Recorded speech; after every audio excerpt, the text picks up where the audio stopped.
Ulifanya uasherati lini? Okay, ukufanya. Okay.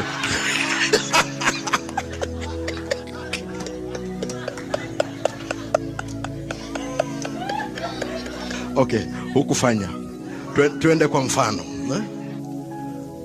Mithali 6:26.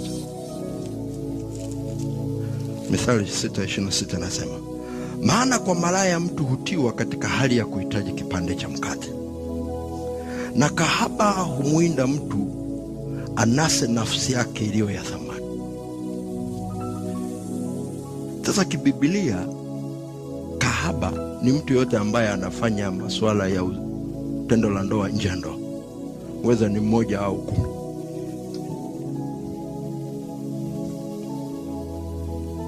Maana yake ni tendo la ndoa nje ya ndoa linaenda kunasa nafsi ya mtu.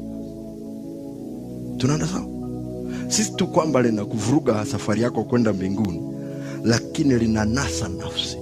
Sasa nafsi ikinaswa, ndani ya nafsi kuna maamuzi, ndani ya nafsi kuna hisia, ndani ya nafsi kuna nia, ndani ya nafsi kuna dhamira, ndani ya nafsi kuna akili.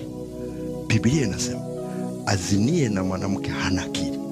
Haikusema hana ubongo, inasema hana akili. Hana akili ya kabisa. Unaweza ukawa na doctorate, ukizini akili huna kabisa, huna akili. Ubongo unao kabisa. Na Biblia inasema anayekwenda na makahaba anatapanya mali.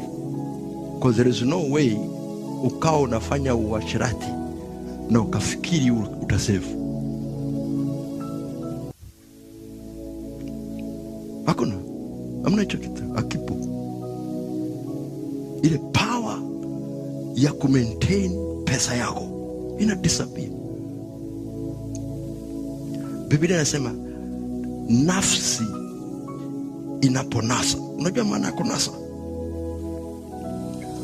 Roho yako leo ni tarehe 23 Mei. Okay, ulifanya uasherati lini? Okay, ukufanya. Okay.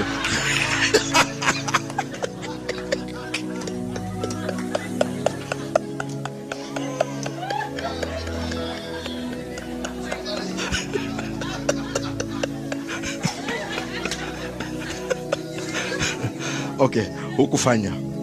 Tuende kwa mfano.